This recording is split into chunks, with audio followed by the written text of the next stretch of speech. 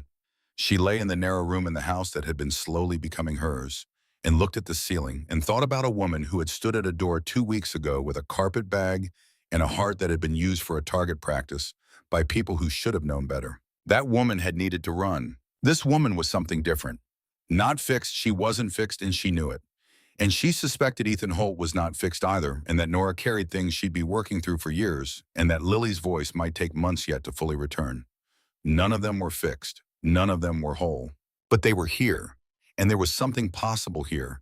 Not certain, not promised, but possible in the specific way that things only become possible when you stop choosing safety over risk. She closed her eyes. In the next room, the one she'd be passing on her way to the stairs in the morning, if she chose to leave, she could hear the soft, steady sound of Lily breathing in her sleep. And under that, barely audible, the faint hum of a lullaby. The girl was singing, even in her dreams. Eleanor lay still and listened for a long time. When she finally slept, she did not dream about Millhaven. No. She was up before dawn.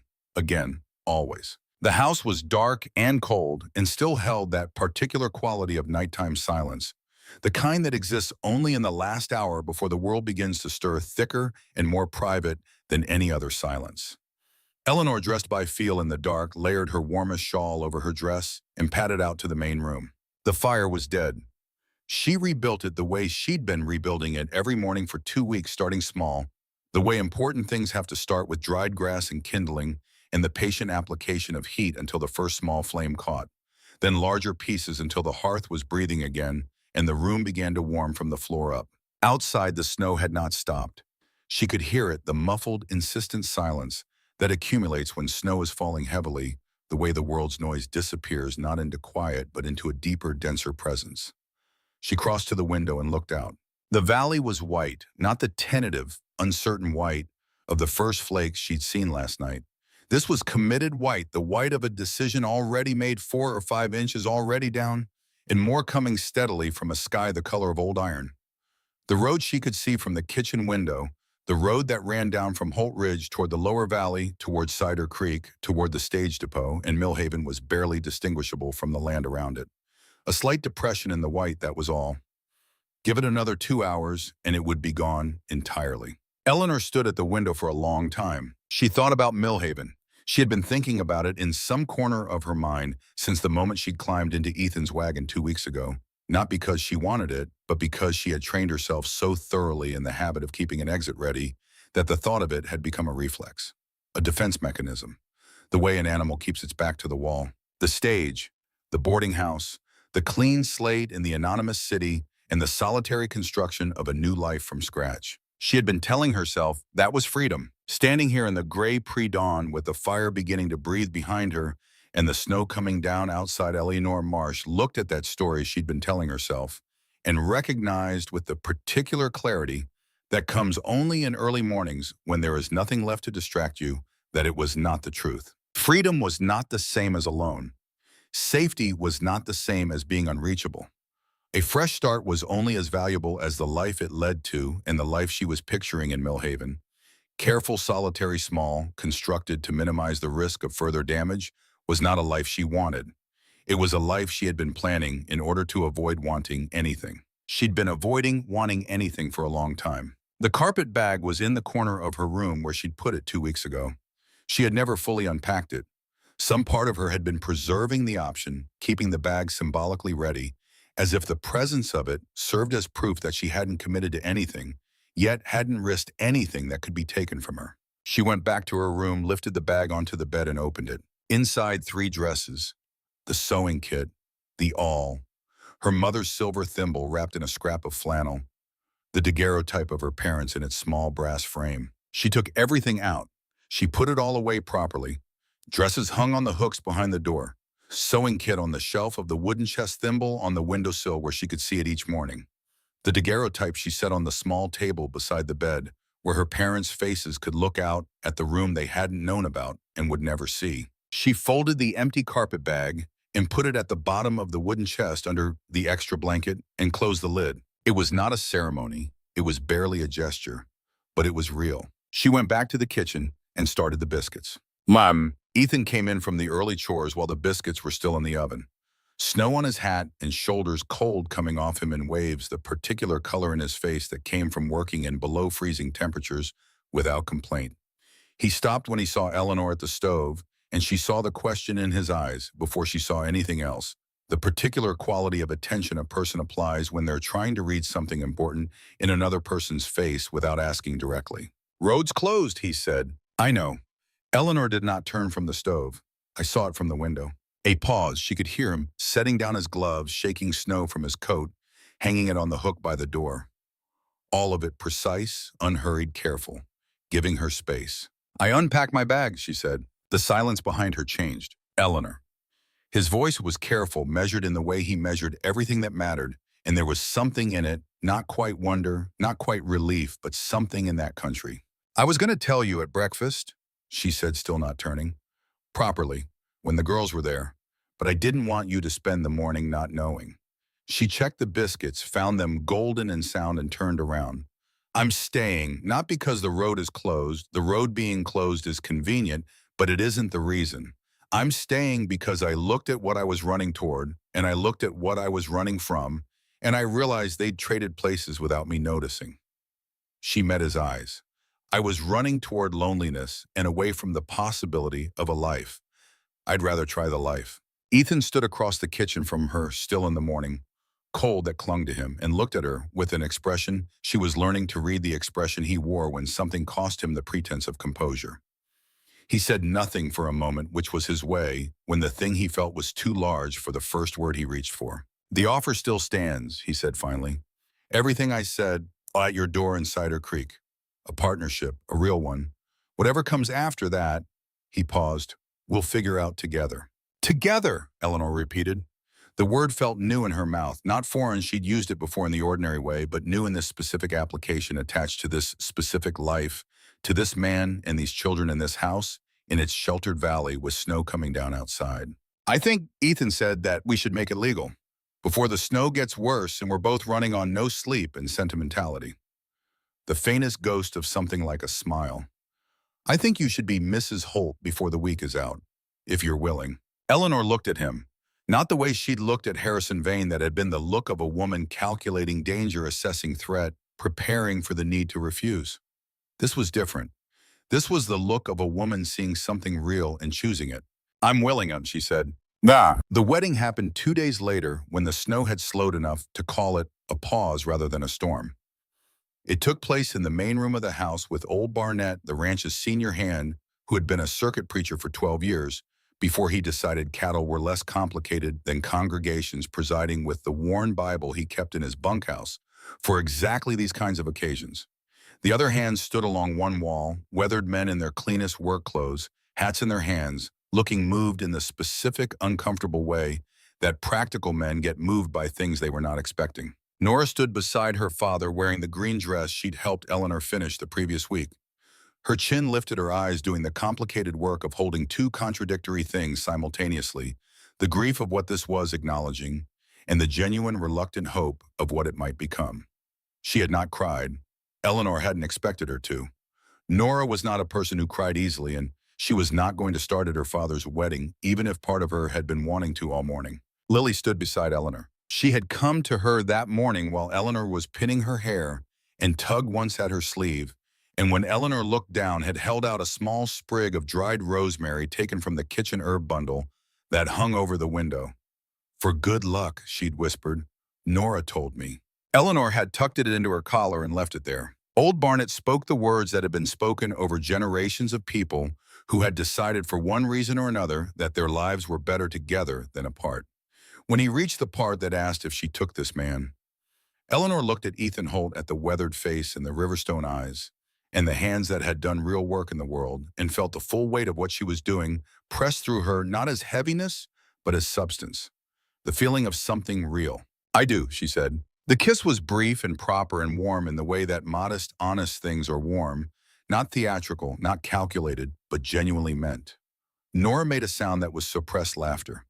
Lily clapped her small hands together with focused enthusiasm. The ranch hands applauded. Old Barnett shook both their hands with the warm, genuine satisfaction of a man who has united couples across 3 decades and can tell the difference between the ones that will hold and the ones that won't. Afterward, when the hands had filed back out into the cold, and Lily was asleep on the bench by the fire and Nora had gone to bed claiming indifference to all of it, though Eleanor had seen the girl wipe her eyes quickly in the doorway and pretend it hadn't happened. Eleanor and Ethan sat at the kitchen table together in the quiet of their first evening as a married couple. "How do you feel?" Ethan asked. Eleanor considered the question honestly. "Like I jumped off something high and am still waiting to see if the landing is what I think it is." She paused, but not afraid, surprisingly not afraid. "Good," he said, "because I am, a little." She looked at him. "Are you—" "I've been afraid of something going wrong since I knocked on your door in Cider Creek," he said. "Afraid you'd see through the proposition to the desperation underneath it. Afraid you'd come and decide within 3 days that I'd misrepresented everything. Afraid you'd stay but be miserable." He looked at her across the table. "I'm still afraid of some of those things." "So am I," Eleanor said, "but I think," she chose her words carefully, "I think that being afraid of something and doing it anyway is the only way to find out if the fear was right. And I think that being afraid together is easier than being afraid alone." Ethan was quiet for a moment. Then he said, "My wife Clara, when she left the thing that broke me, wasn't that she was gone. It was that she'd been unhappy for years and I hadn't seen it. Or I'd seen it and told myself I was imagining it because it was easier to believe that than to ask the question." He looked down at his hands. "I don't want to be that kind of blind again. If something is wrong, if something I'm doing is wrong, or if this life isn't what you need, I want you to tell me, not to protect me from it." "I will," Eleanor said, "if you'll do the same." He nodded. The fire crackled. Outside, the snow resumed its steady, quiet commitment to covering everything. Inside, in the warm kitchen of a house that was beginning slowly and imperfectly to learn what it meant to be a home again, Eleanor Holt, the name still strange and new, wearing itself in, sat across from her husband and felt something she had not felt in so long that she had stopped expecting to feel it again. She felt found, not rescued, not saved by someone else's intervention. Found the way a lost thing finds itself when it stops running in the wrong direction and simply allows the right one to emerge. She had made a choice, a real one, with open eyes and full knowledge of the risks, and the risk had not destroyed her. It had brought her here. She reached across the table and placed her hand over his.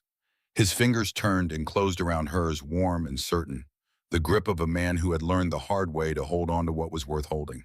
They sat like that for a long time with the snow falling outside and the fire holding the coal back, and neither of them needed to say anything more. Winter came down hard on Holt Ridge in the days that followed, and what might have felt like a trap, the sealed roads, the white-buried valley, the months until spring, felt instead like a gift. A sealed house was simply a house, and in a house people either learned each other or they didn't. The four of them learned each other. It was not seamless. Nora came at it sideways the way she came at everything that mattered, circling, testing, occasionally retreating to her room with a book and an expression that said she needed space and would not be asking for it. She'd grown up in a house where asking for things had sometimes resulted in a mother who disappeared into grief and a father who disappeared into work, and she had learned as children in such houses, learned to manage her own requirements without making them visible. Eleanor understood this because she'd been managing her own requirements invisibly for 26 years, and so she gave Nora the space without making an event of the giving. But the sewing continued to create its own momentum. There was something about the shared activity of making things with your hands, the focus it required, the specific satisfaction of a problem being solved, stitch by stitch, that lowered the defenses more effectively than any direct conversation. Nora would come to the table with something she was pretending to fix on her own, and gradually, without either of them acknowledging the transition, they'd be working side by side on the same project, talking in the oblique way that is sometimes more honest than direct speech. "What was Cider Creek like?" Nora asked one afternoon, 3 weeks into the marriage, not looking up from the collar she was turning. "Smaller than it thought it was," Eleanor said. "Pretty enough. Friendly until it wasn't." "Was it hard living there after the things they said?" "Very." Nora was quiet for a moment, working a stubborn bit of fabric. "I told some kids at the trading post last spring that their father was wrong about the water rights. that the creek ran on our property first.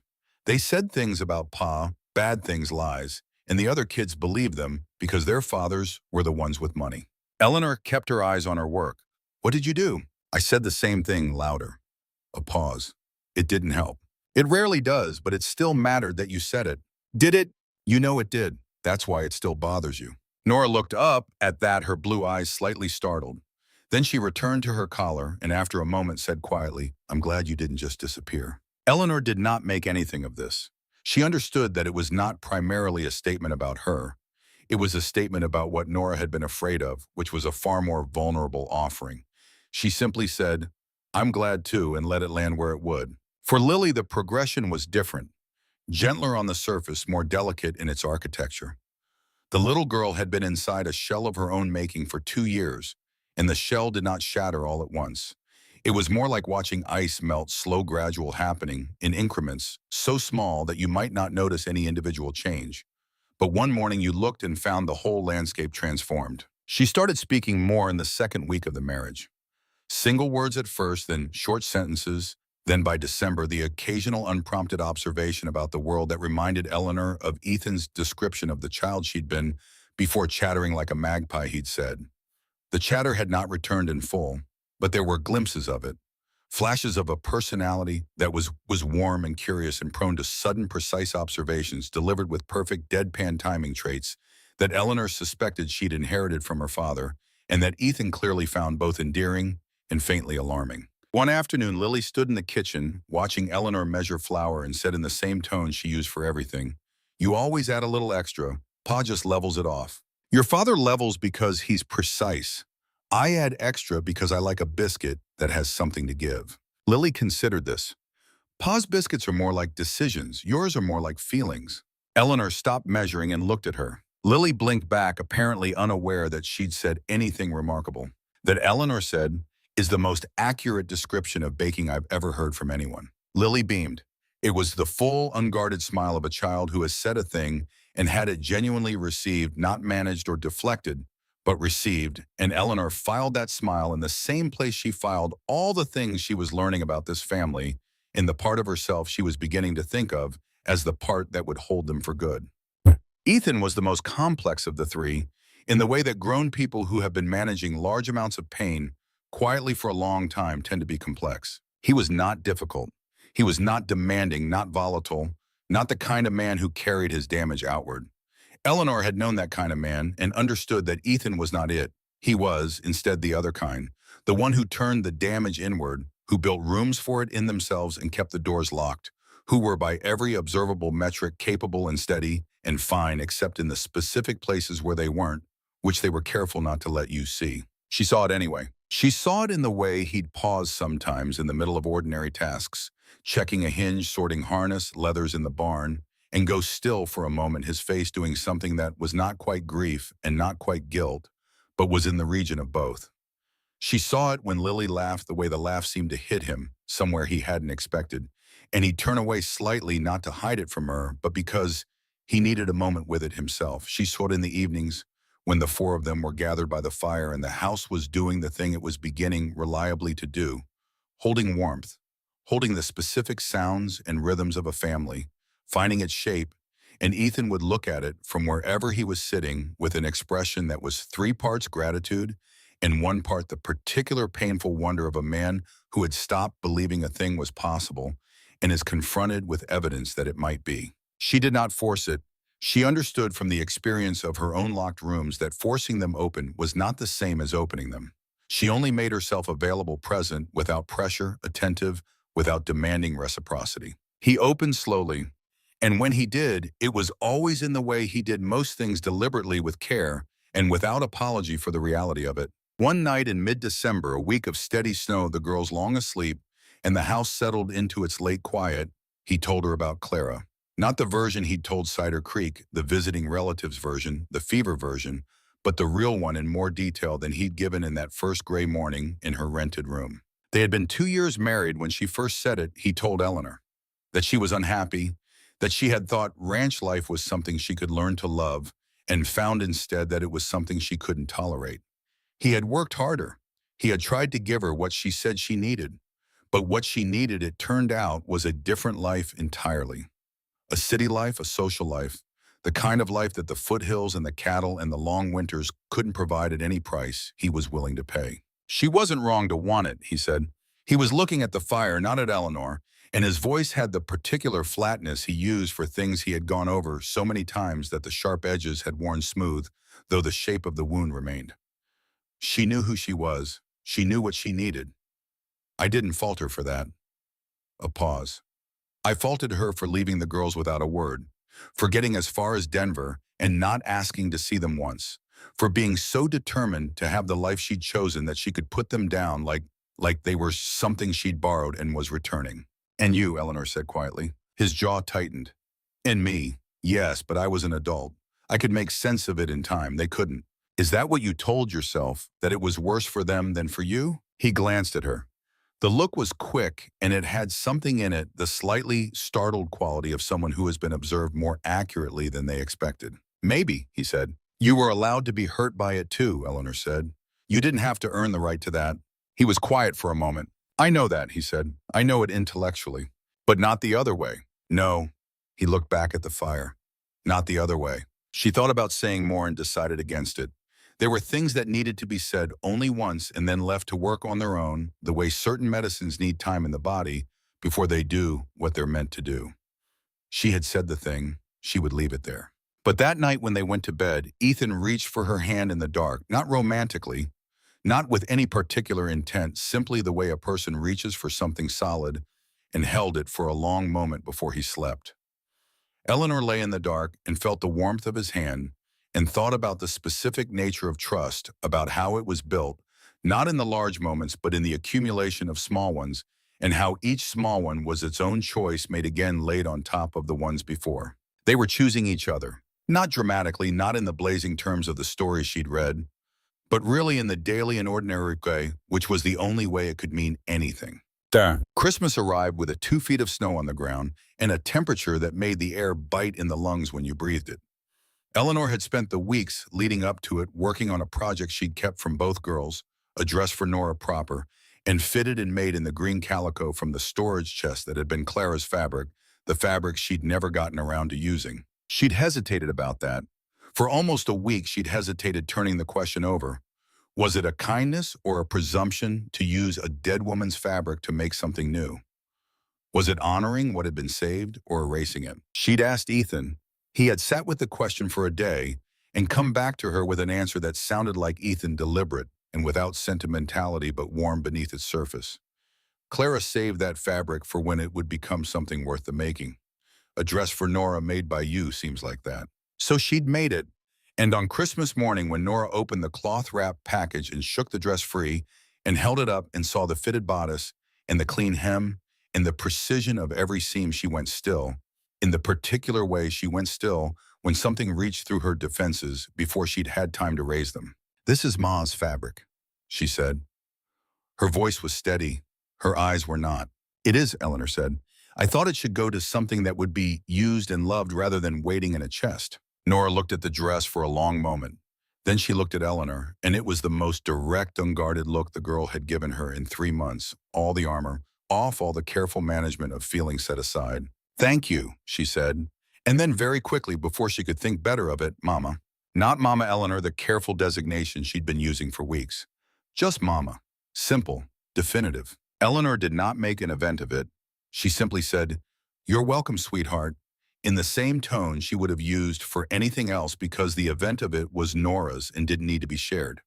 But she felt it settle into her chest and stay there warm and permanent in the place where the things that cannot be taken from you go to live. Lily, for her part, had been charmed beyond recovery by the sugar cookies they'd made together on Christmas Eve. Cookies cut into shapes that Lily had designed herself with pieces of cardboard and a great deal of creative ambition, and spent most of Christmas morning sampling the results and providing detailed, technical assessments of each one. This one's the best, she said, holding up a lopsided star. The edges are crispy. The edges are crispy because you ate all the center ones first, Nora said. The center ones weren't ready. You ate them yesterday. That was testing. Ethan looked at Eleanor over his daughter's heads. She looked back at him.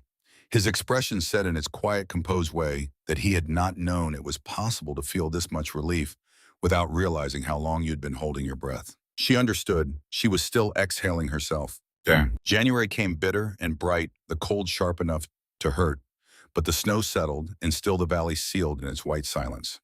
The new room Ethan had been planning was on hold until spring, its dimensions pegged out in the snow, but the main house had been transformed by Eleanor's management from functional into genuinely warm curtains, heavy enough to stop the drafts mended, and organized every surface with its purpose, every corner with its occupant. Lily, who had expanded her domain from the rocking chair to most of the house, had colonized the window seat with Rose and a collection of small objects she curated with proprietary care. Nora had claimed the corner of the table nearest the lamp for her reading. Ethan's boots always ended up by the door in exactly the same position, toes facing out, a habit so consistent Eleanor had stopped noticing it and started counting on it the way you count on the things that are going to stay. She had her own habits now in this house. The morning fire, the coffee measured to the same strength Ethan preferred, the particular way she folded the mending so that the order of priority was visible at a glance. The evening ritual of the best part of the day, each person saying it every night, the conversation shifting and surprising, and occasionally competitive in the way that Lily got competitive about things she cared about. Small things, but small things accumulated were the structure of a life. You looked up one day and found that the accumulation had become something solid, a house you lived in, rather than a structure you sheltered under. She looked up in late January and found it. It happened unremarkably the way the best things do. She was at the table working on a complicated alteration to Ethan's Sunday coat. The lining had gone at the shoulders and needed to be replaced entirely, which was finicky work that required full concentration. Lily was in her window seat narrating something to Rose. Nora was reading at the opposite corner, occasionally making sounds of disgust or approval at whatever she was reading. Ethan was at the far end of the table with the account books, making the small, bitten-off sounds a person makes when numbers are not cooperating. It was unremarkable. It was ordinary. It was the whole of a day reduced to its essential contents. Eleanor paused in her stitching and looked around the table. At Lily's absorbed face, the small, careful fingers arranging something among her treasures. At Nora's frown of literary engagement. At Ethan's bent head, the gray at his temples, the way he held his pen slightly too tight when he was concentrating. At all of this, she thought about the woman who had stood at the window in Cider Creek in the pre-dawn darkness, looking out at a town that had decided to erase her. That woman had packed a bag and prepared to vanish because it seemed in that moment like the only possible thing. She had been wrong, but she hadn't known it yet. She'd needed someone to knock on the door first. Eleanor was grateful still and permanently for the knock. "You're not sewing," Nora said without looking up from her book. "I'm thinking." "About what?" "About how I almost missed this." Nora turned a page. "But you didn't." "No," Eleanor said, "I didn't." Lily from the window seat added without looking up from Rose, "We would have been very sad." Ethan at the far end of the table set down his pen. He looked at Eleanor. The expression on his face was the one she had come to think of as his most honest. Not the composed, practical face he wore for the world, but the one that existed underneath it, the one that said what the composed face was too careful to say. She held his gaze. He said nothing. He didn't need to. After 2 months of learning each other in this sealed house, they had both gotten past the requirement that everything important be articulated. Some things could be said in the looking. But that night when the girls were in bed and the house was quiet and the cold pressed its hands against the window glass, Ethan came to find her on the porch, their habit now, these cold night conversations, and stood beside her in the darkness. "I need to tell you something," he said. The weight of it was different from his usual directness. Eleanor turned to look at him. "When I came to your door in Cider Creek," he said carefully, "I presented it as a rational decision, a practical arrangement, two people with needs that aligned." He paused. "That was true, but it wasn't the whole truth. What's the rest?" He was quiet for a moment, the way he was quiet when he was moving carefully towards something. "I'd seen you around town for 2 years," he said. "Not often. The ranch keeps me from town most of the time. But a few times, and you were the way you handled yourself, the way you moved through the world, there was something in it. A kind of steadiness. A quality I'd been looking for without admitting I was looking for it." He paused. "And when I heard what they were doing to you, the rumors the campaign Harrison Vane was running against you, I was angry. Genuinely angry. Not the measured kind I use for things that need management. The other kind." Eleanor said nothing. And when I stood outside your door in the dark and heard your voice through the wood, careful and frightened and still absolutely steady, I thought, there she is. That's the person. He looked at her. That's not rational. That's not a practical arrangement. That's something else. Something else, Eleanor said quietly. I don't have a better word for it, he said. I don't I've been careful with words about this because I spent 3 years in a marriage where words meant less and less until they meant nothing. I don't want to use them carelessly with you. She thought about this, about what it cost him to say it and what it would cost her to answer honestly. I fell in love with you by accident, she said. I wasn't trying to. I was specifically trying not to. And then one morning I woke up and it had happened anyway without my permission, and I was already too far in to be sensible about it. He looked at her. I think, Eleanor continued, that's probably the only way it works for people like us. The kind who don't do it casually. The kind who need to be caught off guard, Ethan said. Exactly. He kissed her then, not the careful, measured kiss of the wedding. This was different, warmer, with something in it that had been building for weeks and had finally found the space and permission to be itself.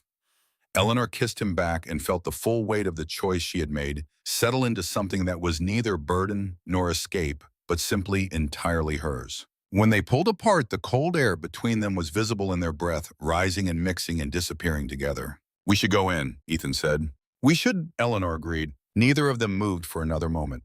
They stood together in the cold dark of a January night on a ranch sealed in by snow, looking out over the white valley.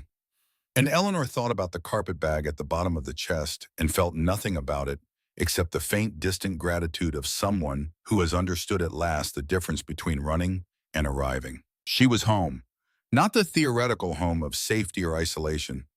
The real kind, the kind that is made of people and choices and the accumulated weight of days that will not be taken back. Inside, the fire waited. The girls were sleeping.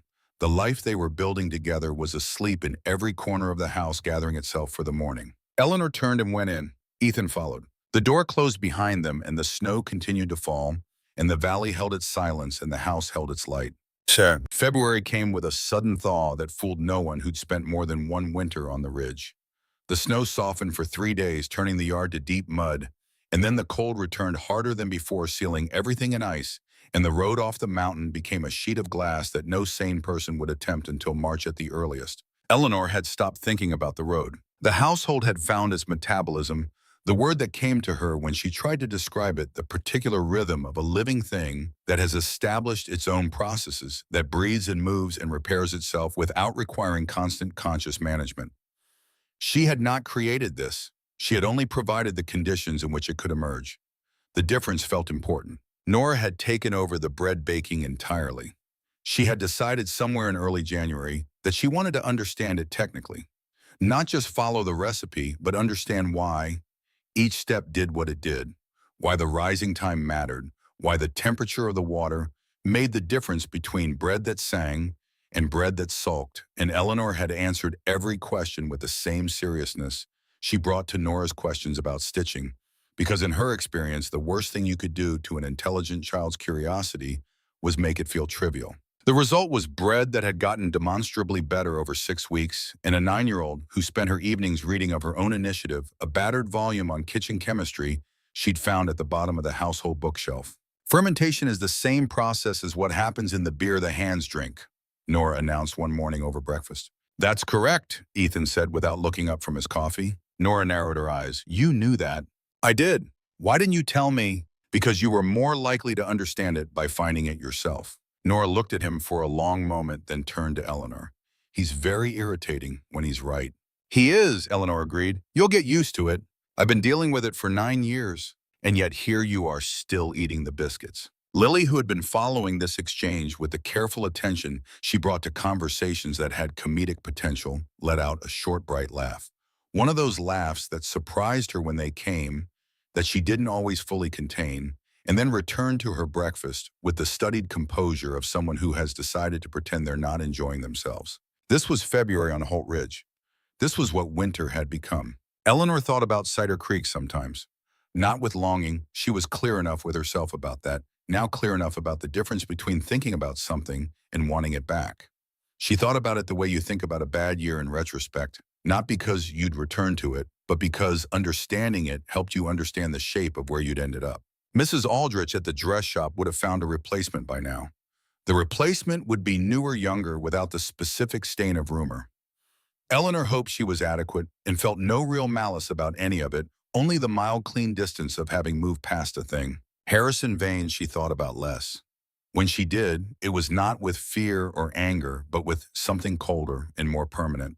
The settled knowledge that his kind existed, that the world contained people who would do to others what he had done to her, simply because they could, and that the correct response was not to be destroyed by it, but to refuse as comprehensively as possible, to let it be the thing that defined you. She had refused. She was still refusing. The refusal had become, over these months, something like a posture not active anymore, not effortful, simply the way she stood in the world. On a cold Thursday in late February, old Barnett came to the door with a letter that had been held at the trading post for 2 weeks waiting for someone making the trip up the ridge.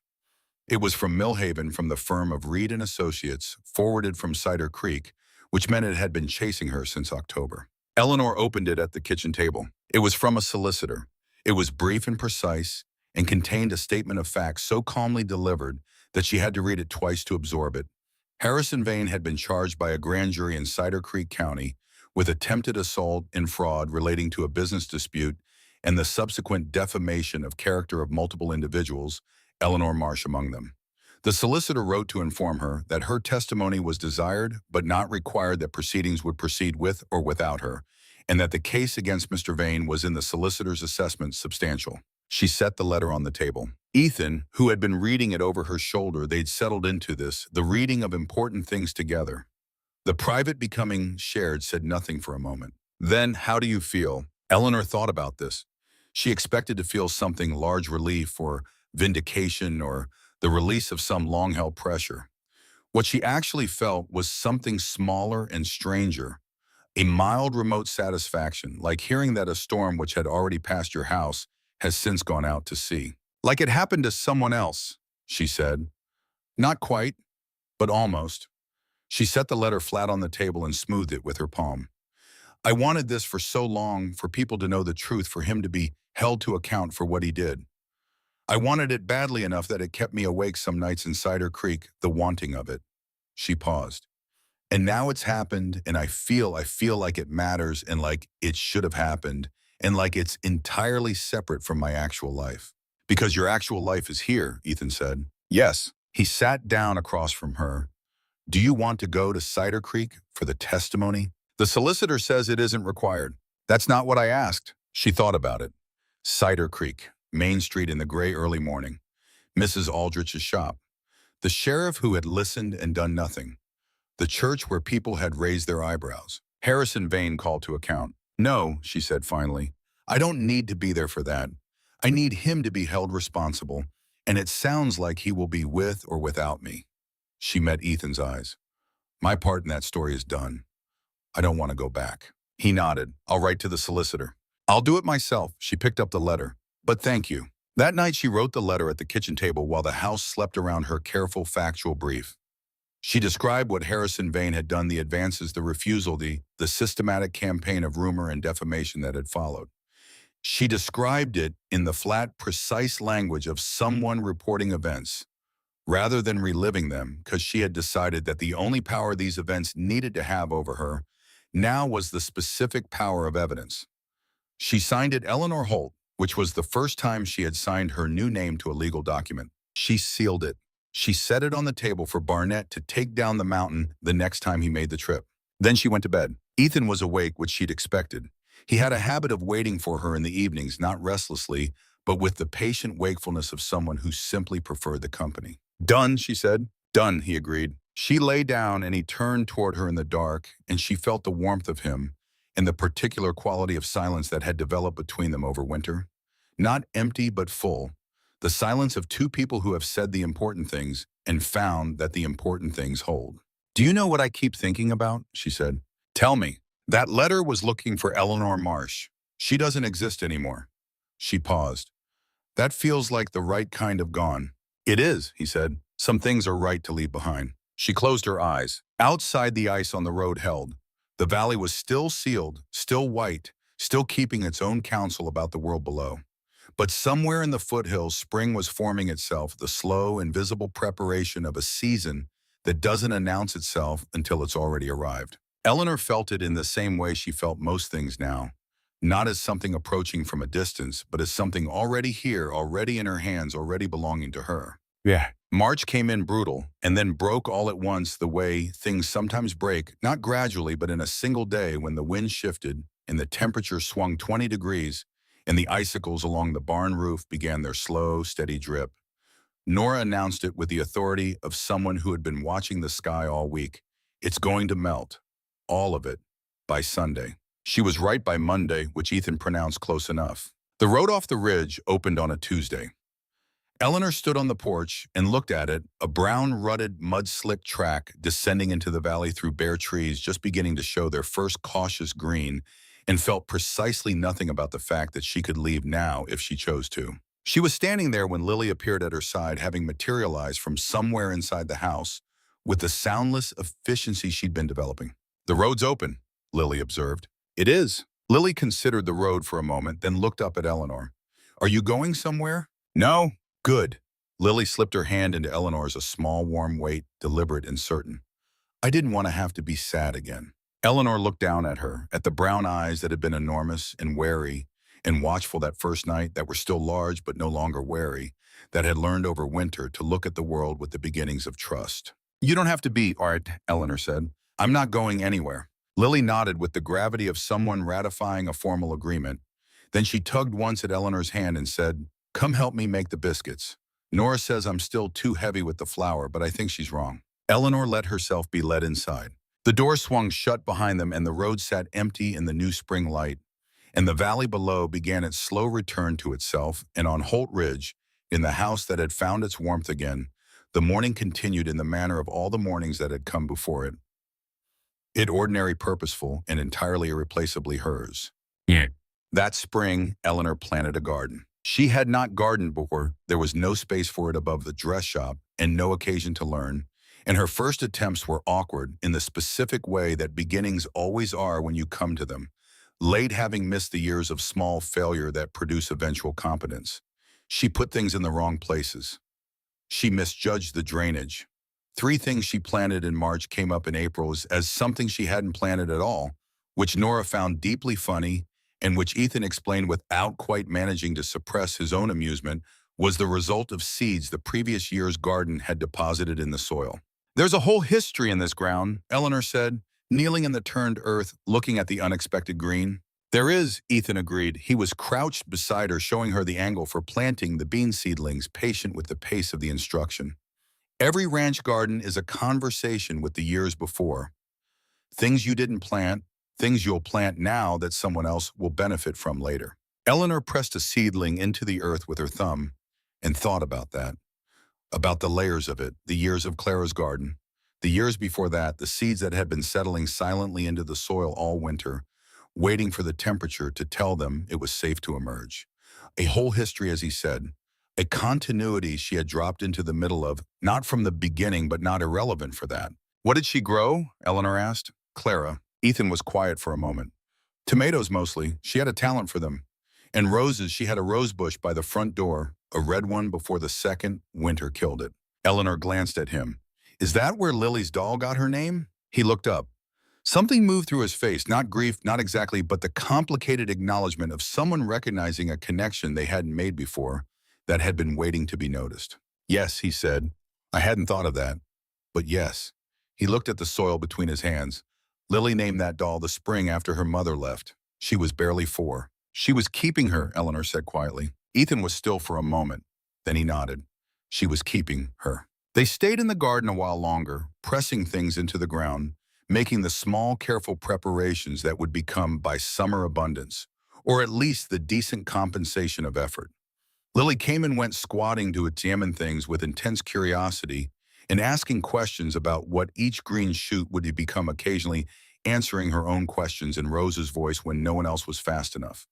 Nora appeared from the house at some point and stood at the garden's edge, watching with the expression she used when she was deciding whether to participate, then came and knelt in the dirt without ceremony and began following Eleanor's example with the bean seedlings. For a half hour, all four of them worked in the spring morning in the turned earth, in the particular warmth of a sun that had been absent for months and was returning with the specific generosity of something that knows it was missed. Eleanor pushed back onto her heels and looked at the row of seedlings they'd put in together. Uneven. Some too deep, probably, some too shallow. The work of people learning as they went. She thought it was one of the most beautiful things she had ever seen. "We'll check them every morning," she said, "and see what happens." "Farming requires patience," Nora said with the gravity of someone who has been informed of this. "Most things worth doing do," Eleanor said. Nora absorbed this without comment. Lily patted a small mound of soil flat with her palm. Ethan looked at Eleanor across the row of uncertain seedlings with the expression she had come to know best of all. His expression's the one that was too full of what it contained to be called simply contentment, but that had no better name, and that she had decided she would spend the rest of her life working to keep there. "Tomorrow," he said, "I'll show you the far section. It gets more sun." "Tomorrow," Eleanor agreed. She dusted the soil from her hands and stood up in the spring light on the ridge in the garden, on the land that was hers now, and breathed. Spring turned to summer with the swift, generous confidence of a season that has been kept waiting too long, and Holt Ridge opened like a hand unclenched. The work changed. Winter's work was interior, the repair and preservation and maintenance of a life under siege from the cold, and Eleanor had come to understand it deeply, the way she understood the work of mending the patient, close labor of keeping things from further unraveling. Summer's work was different. It moved outward. It required your whole body and most of your attention, and left you at the end of each day with the particular satisfaction of having done something that the world could see. Ethan taught her the ranch the way he taught the girls, by example, without condescension, with the assumption that she was capable of learning things she hadn't tried before.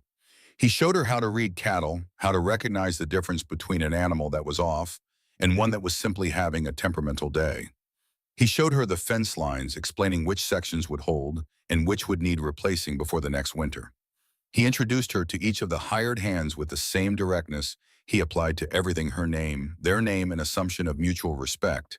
And she noticed that the men followed his lead without awkwardness, treating her as a fixture of the ranch in the way they'd have treated any rancher's wife, no more and no less. Old Barnett, who had married them, made her coffee one morning when Ethan was out on the south pasture, and spent an hour at the kitchen table telling her about the ranch before her time stories about Ethan's father, who'd built the main house stone by stone with 3 hired men over one long summer, about the first bad winter when they'd lost 60 head and nearly the rest, about Ethan as a young man before Clara, before any of it. There was nothing manipulative about it. Old Barnett simply believed in the value of context, in people knowing the ground they were standing on. He was different then, the old man said. More open, quicker to laugh. Clara changed that, not all at once, but gradually, the way weather changes stone. He wrapped his hands around his coffee cup. "When she left, I thought we'd lost the rest of him. That what was left would just be the working parts, the pieces that kept the ranch running." "But," Eleanor said. Barnett looked at her with the calm, unvarnished regard of a man in his 70s who has stopped requiring anything of the world except that it be honest. "But he went and knocked on a stranger's door in the dark, didn't he?" "He did. That required something of him he'd put away when Clara went." The old man nodded slowly. Good to know he still had it. Eleanor thought about that conversation for days afterward, not with unease, but with the specific quality of attention she gave to things she wanted to hold carefully to understand completely before she set them down. She had known in some general sense that Ethan's life before her arrival had been diminished. She had seen the evidence in the house and the girls, in the way he carried himself, with the competence of someone who has learned to function at a reduced capacity and made peace with it. What she had not fully understood was how deep the diminishment had gone, how much of him had been gradually swallowed by the years of managing a marriage that was failing, the sudden brutal end of it, the 2-year project of keeping his daughters alive and functional, while he himself ran on something close to empty. She understood now why he had come to her door. Not desperation exactly, not the act of a man with no other option, but the act of a man who had looked at the calculus of his life, what it was, what his children needed, what he was capable of providing on his own, and understood with the clear-eyed honesty that was his most consistent quality that the math did not work, that something had to change, and that the change had to come from outside because everything inside the equation was already doing the maximum it could do. She had been the outside. The thought did not diminish her. If anything, it clarified the nature of what they were building, not a rescue, not a salvation, but a genuine addition, a thing becoming larger than its parts. July arrived with a heat that pressed the ridge flat and turned the hayfields gold. It was the hardest work of the year, and everyone on the property from before dawn until after dusk, cutting and raking and stacking, racing the weather the way farmers have always raced it, betting weeks of labor against the possibility of a premature storm. Eleanor discovered she was useful in ways she hadn't expected. Not in the field, she lacked both the technique and the build for the heaviest cutting, and she knew it and didn't pretend otherwise. But in the 100 other ways that kept a working operation from falling apart at the seams, meals produced at scale without drama water brought out to the hands at the right intervals, a steady management of the household that meant Ethan could stay in the field without worrying about what was happening behind him. And in the evenings when the men came in exhausted and too tired for conversation, the specific quality of a house that was simply running food ready, a fire if the night cooled, a calm, that didn't ask anything extra of anyone who'd already given everything they had. "You're managing 3 households at once," Nora observed one evening with the analytical admiration of someone who has identified a system and appreciates its elegance. "I'm managing one household that happens to include 12 people temporarily," Eleanor said. "That's what I said." Nora had been invaluable through the haying, organized beyond her years, tireless in the way that certain children are when given a real job to do. She'd taken ownership of the water and bread distribution with the proprietary intensity she brought to every task she decided was hers, and the hands had learned quickly to direct any complaints about supplies to the small, fierce blonde who kept the schedule in her head. Lily, for her part, had discovered the barn kittens. A barn cat had produced a litter in June, 4 of them comically round blind for the first 2 weeks, and thereafter in possession of a confidence wholly disproportionate to their size. Lily had appointed herself their administrator. She documented their development with the focused seriousness she brought to everything she cared about, giving each kitten a name, a personality profile, and a set of daily feeding observations that she reported to Eleanor each evening in the tone of a naturalist delivering field notes. "Orange Tom has started fighting with Gray Boy over the best sleeping spot," she reported. "I've told them both that there's enough room for everyone." "Did they listen?" "No. Cats don't negotiate." A pause. "Pa says that's a character flaw." "What do you think?" Lily considered this. "I think they just have strong opinions about where they want to be." "I understand that." Eleanor thought not for the first time that Lily at 6 understood more than she was given credit for.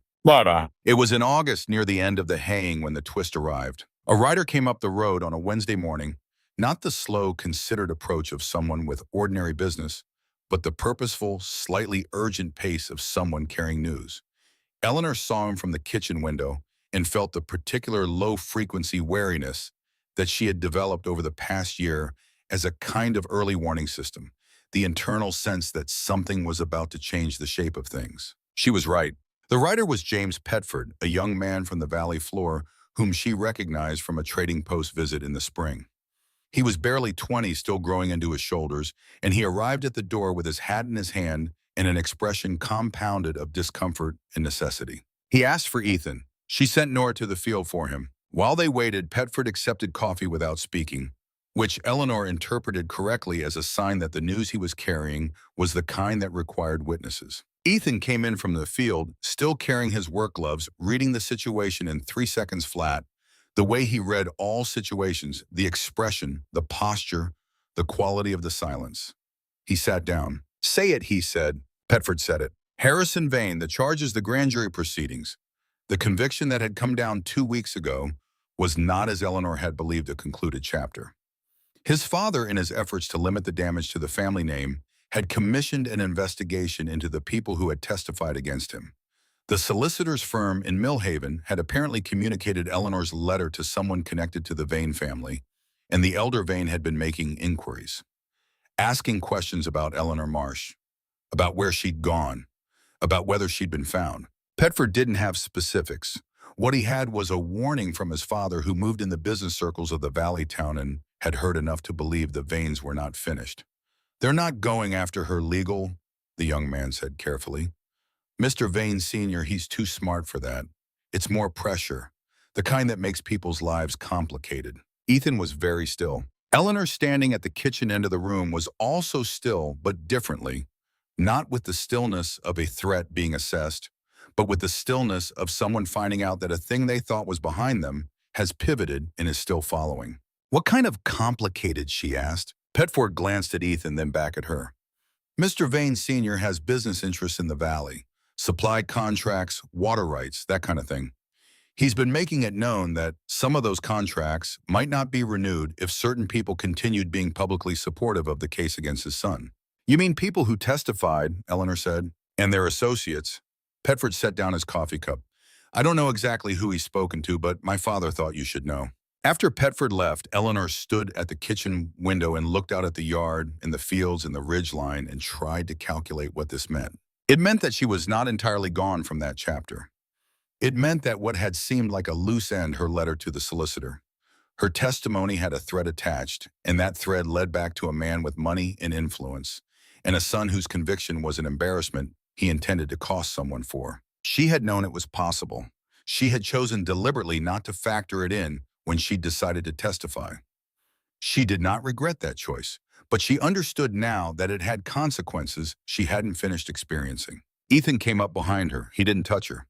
He had a reliable instinct for the difference between the moments when she needed proximity and the moments when she needed space to think, and stood a few feet away, present without pressure. "The Vane family's reach ends at the valley floor," he said. "They have no business up here.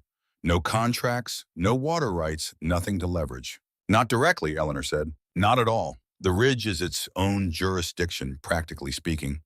His voice was level, the flat, factual calm he used when he was being reassuring without manufacturing reassurance he didn't mean. "They can make noise below, they can't make it here." "But I have people below," Eleanor said. "Not many, but some. The solicitor, the people who testified." She turned to face him. "I brought this here. This is a consequence of my choices, and you and the girls didn't choose any of it." "Eleanor," his voice changed slightly, not sharper but more direct, the tone he used when he had something important to say and needed her to hear it exactly as said. "You defended yourself against a man who destroyed your reputation for sport. The consequences of that belong to him, not to you." He met her eyes steadily. "And whatever comes of it here below, anywhere we face it, not you, betrayal." She looked at him. The gray eyes, the weathered face, the absolute absence of performance in anything he said to her. "You didn't bargain for any of this," she said. "I bargained for you," he said simply. "This comes with you, so I bargained for it." She was quiet for a moment, then she said, "What do? We write to the solicitor. We make sure the legal record is clear and complete. We stay informed." He paused.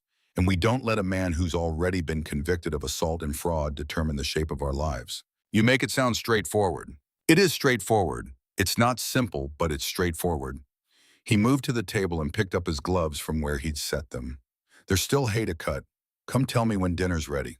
He went back to the field. Eleanor stood in the kitchen for a long moment, turning it over, letting the shape of it settle. She had known when she'd signed in Eleanor Holt to that letter that she was not hiding. She had known she was putting herself into the record, making her new name and her new life visible to people who might not wish her well. She had made that choice deliberately because the alternative silence erasure, the careful anonymity of someone who has decided that existing quietly is safer than being seen, was not a life she was willing to live anymore. She had been living that life in Cider Creek, and it had not protected her. Invisibility was not safety. It was just a different kind of exposure. She picked up a pen and began drafting the letter to the solicitor. Not defensively, not anxiously, but with the same deliberate clarity she'd brought to the first one, Eleanor Holt Marsh, currently resident of Holt Ridge, making her position known. Nora appeared in the doorway home from her own morning's work, reading the situation in 2 seconds. "What happened?" "News from below," Eleanor said. "Nothing we can't manage." Nora came to the table and sat down uninvited, which meant she was concerned. "Is it about that Vane man?" Eleanor looked at her, deciding how much to say. Nora was 9 years old and had earned through the particular rigors of her own history the right to honesty over protection. "His father is making noise," Eleanor said, "trying to create difficulties for people who testified against Harrison." "Can he do anything to us?" "He can try," Eleanor said. "He'll find that trying and succeeding are different propositions." Nora looked at her steadily. Then she said, "Good. The way she said it, flat and certain and entirely without bravado, was one of the most Ethan-like things Eleanor had heard from her. "Go tell Lily lunch is in an hour," Eleanor said. Nora went. Eleanor finished the letter, sealed it, and set it on the table beside Petford's empty coffee cup. She would send it with the next rider going to town. In the meantime, there was hay to be gotten in and lunch to be made and a life to continue running, because that was the correct response to someone trying to diminish you. Not combat, not collapse, but simple, undramatic continuation. She rolled up her sleeves and went back to work. Outside in the gold fields, Ethan's figure moved steadily through the cut grass. Somewhere in the barn, Lily was almost certainly administering the kittens. Nora would be back in the house in 10 minutes, claiming she was not worried and proceeding to be helpful in a way that demonstrated that she was. The Vane family could make noise. The ridge was a long way from the valley. Eleanor set water on to boil and began slicing bread. The solicitor's response came in 10 days faster than she'd expected, which told her something about the degree to which the situation was being actively managed. The letter was direct. The Vane family had engaged their own solicitor to explore the possibility of dismissing Harrison's conviction on the grounds of procedurally compromised testimony. The argument was thin, the solicitor said so plainly, but it was not without cost. It would require time. It would require some of the witnesses to reconfirm their statements. It would require patience from everyone involved while the legal machinery ran its course. There was the solicitor added an additional development. Cornelius Vane Harrison's father had sent private correspondence to 3 separate businessmen in the valley with interests that intersected with Holt Ridge's supply lines. The nature of the correspondence was not specified, but 2 of those men had already sent tentative inquiries to other suppliers suggesting they were contemplating changes to their contracts. Eleanor read this standing at the kitchen window, then read it again sitting down.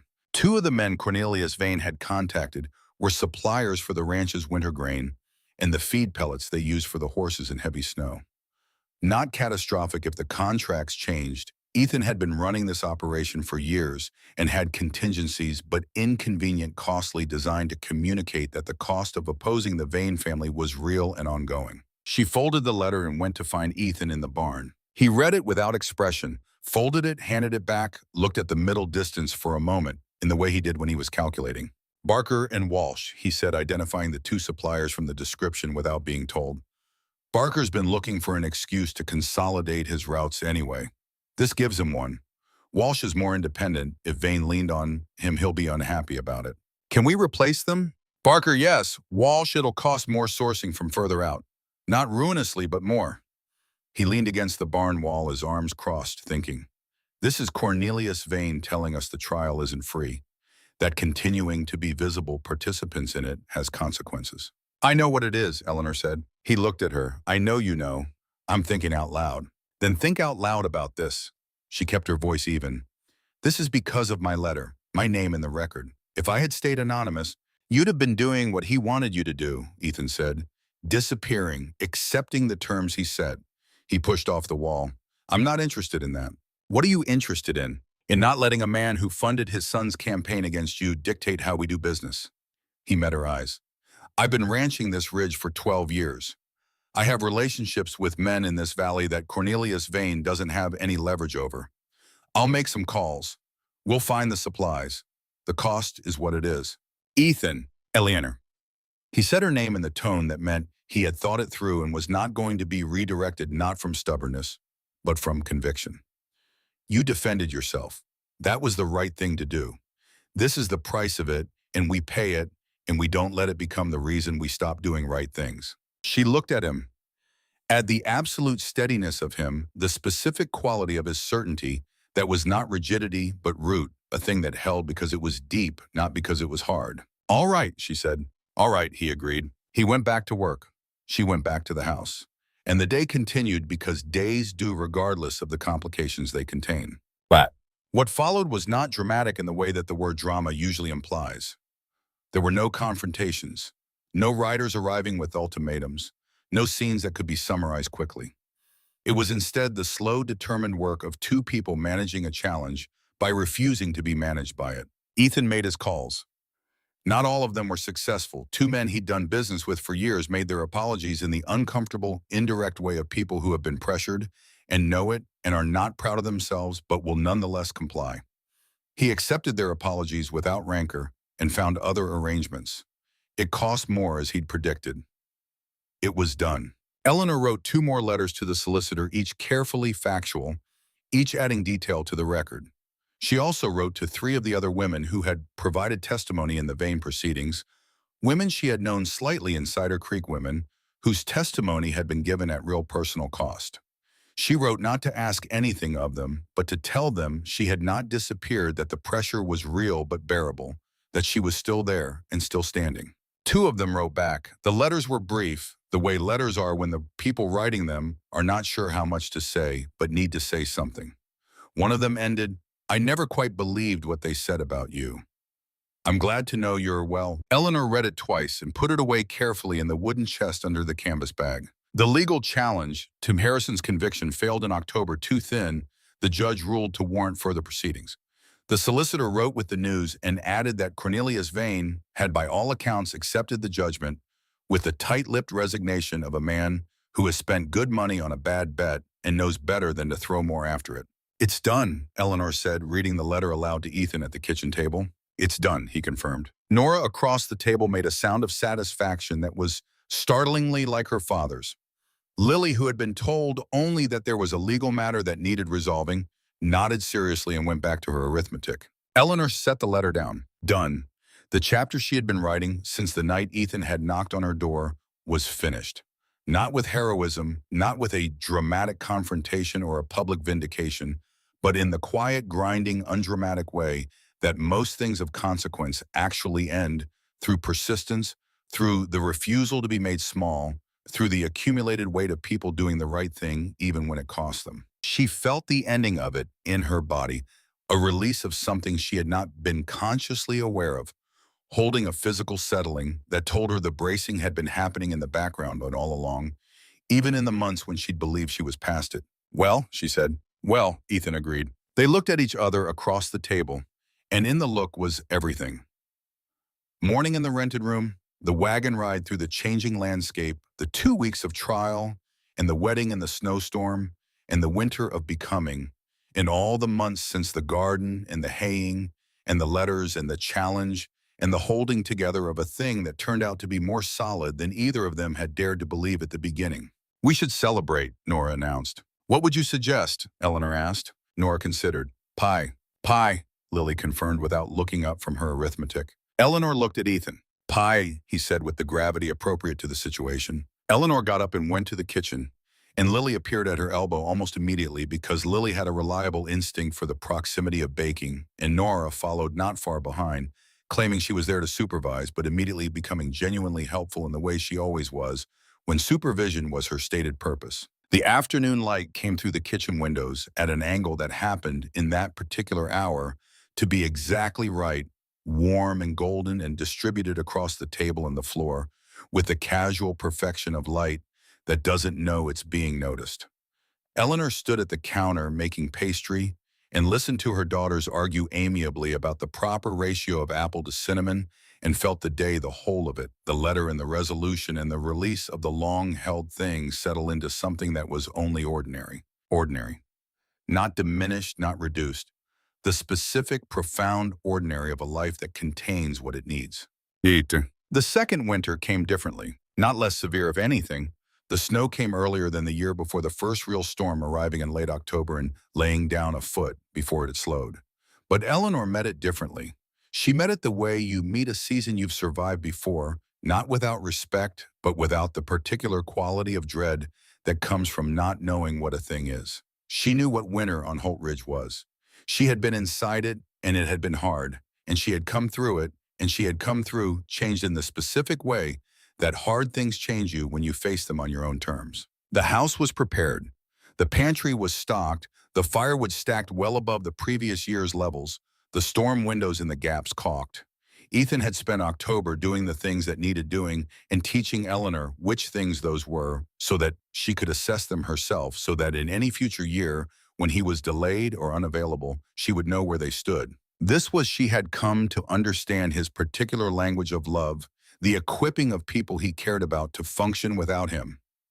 Not because he intended to leave, but because he had been alone long enough to understand that competence was a gift, that the ability to care for yourself was not the opposite of being cared for, but the precondition for caring, being freely given rather than taken. She had learned the language. She spoke it back to him in kind, making sure he understood the household's rhythms well enough to run it if she were incapacitated, making sure both girls could cook and mend and manage the basics, making sure nothing essential depended on a single person's presence. The night the first real storm of the second winter came down, the serious kind, not a tester, but a commitment. Eleanor stood on the porch and watched it arrive. The way the clouds moved in from the northwest, the way the temperature dropped in stages, the way the horses in the corral grew restless an hour before the first flake fell. She watched it the way a person watches something they have learned to read. Ethan appeared beside her. "Here we go," he said. "Here we go," she agreed. They stood together and watched the snow begin tentative, at first, then steady, then with the fullness of a decision made, and Eleanor thought about the woman who had stood at a different window in a different season and looked out at a world that was ending. That woman had been right that something was ending. She had just been wrong about which thing. What had ended was the isolation, the careful, defended, minimized life. The life that was designed to be impossible to destroy because there was nothing in it worth destroying. That had ended. She did not miss it. What had come in its place was this: a porch, a man beside her, snow beginning, a house behind them, with two children doing their last task before supper in the warm light. A second winter, a life that had enough in it to be at stake. She was afraid of it still. Not the same fear she had carried in Cider Creek, the fear of destruction, the fear of ruin. This was a different fear, the fear of the thing you love enough to lose, which is not dread but exposure, the particular vulnerability of a person who has stopped protecting herself from caring. She was afraid, and she did not want to not be. "Come in before you freeze," Ethan said. She took one more breath of the cold air, tasted the snow in it, and went in. The door closed. Inside, Nora had started the fire. Lily was setting the table, counting out cutlery with the focused concentration she brought to acts of domestic order. The smell of the soup Eleanor had put on at midday filled the room, and the warmth of it all, the practical, imperfect, unceremonious warmth of a house that was genuinely lived in, pressed against her when she stepped out of the cold. Eleanor unwound her shawl and hung it on the hook and moved to the stove to check the soup. 5 minutes, she said. "Finally," Nora said. "I've been waiting forever," Lily added, which was not true. She'd been setting the table a moment ago, but was heartfelt. Ethan came in behind her, snow on his shoulders, and immediately both girls transferred their impatience to him by way of the specific logic of children who have decided that whoever arrived most recently is responsible for whatever has not yet happened. Eleanor watched him field this with the grave, unhurried patience of a man who had been handling small-scale, unreasonable complaints from his daughters for 9 years and had developed a sophisticated relationship with the enterprise. She turned back to the soup and felt the smile settle on her face before she decided to produce it, that kind of smile. The involuntary kind, the kind that happens because the thing in front of you is simply good and your face knows before your mind does. Outside, the second winter of her life at Holt Ridge came down in earnest. Inside, the soup was ready. Here, that winter, Eleanor began writing things down. Not a diary. She had never been a diary keeper, had always found the address of a diary. The private confession to no one less useful than the address of a person, but a different kind of record. She had always been precise about the practical management of the household, keeping notes on pantry stock and mending requirements in the details of ranch supply schedules. She began to expand this. She added notes about the girls, not emotional annotations, but the practical record of what they'd learned, what they were working toward, what they still needed.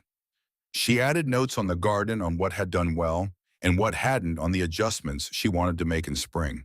She added notes on the ranch's operations, the things Ethan had taught her, so that the knowledge lived somewhere other than only in her memory. She was building a record of the life, not because she feared forgetting it. She was 27, not old enough for that to be a real concern, but because she had spent years living without a record, without evidence of her own existence, beyond the testimony of people who had chosen to lie about it.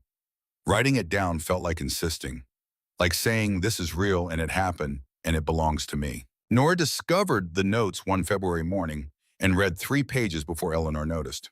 She looked up and found the girl absorbed, turning pages with the careful attention she gave to things she was taking seriously. I'm sorry, Nora said, starting to close the book. You can read it, Eleanor said. There's nothing in there you don't already know. Nora turned back a page, then looked up. You wrote about when I almost lost the calf in October. I did. You wrote that I stayed with it for 3 hours. You did. Nora looked at the page again. Her voice was carefully neutral when she said, You wrote that you were proud of me. Eleanor looked at her steadily. I am. Nora closed the book with precision and set it back on the table.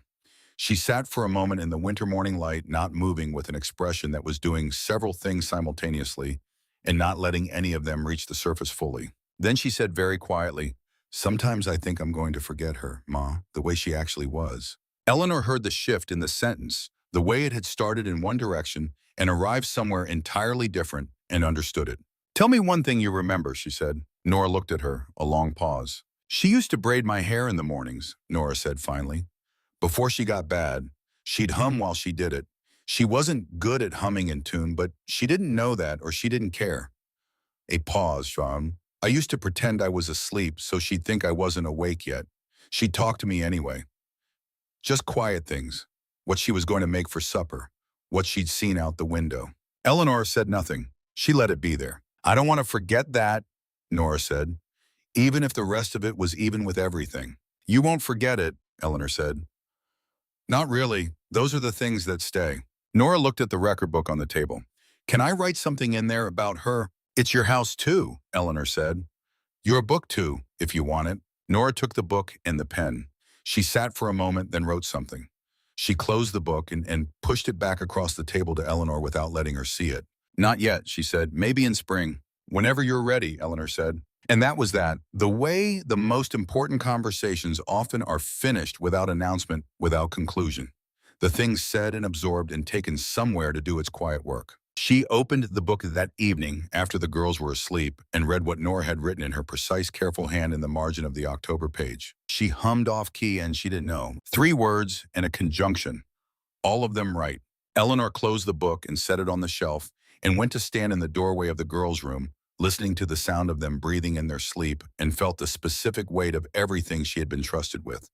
Not as burden, but as substance. The dense, warm substance of a life with enough in it to matter. Outside, the second winter pressed on. Inside, in the house on the ridge, in the record she was building, one small truth at a time, everything held.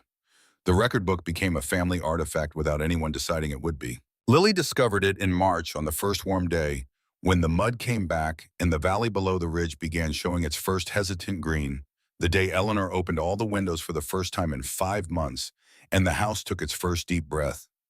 Lily found the book on the shelf where Eleanor kept it and turned it over in her hands with the specific gravity she applied to objects she recognized as mattering. Is this your book? She asked. It belongs to all of us, Eleanor said. Would you like to look at it? Lily sat down at the kitchen table and turned pages carefully. The way she dressed rose with focused, almost ceremonial attention, each action considered. She stopped on the October page. She read what Nora had written in the margin. She looked up. That's about Grandma's humming, she said. Eleanor paused.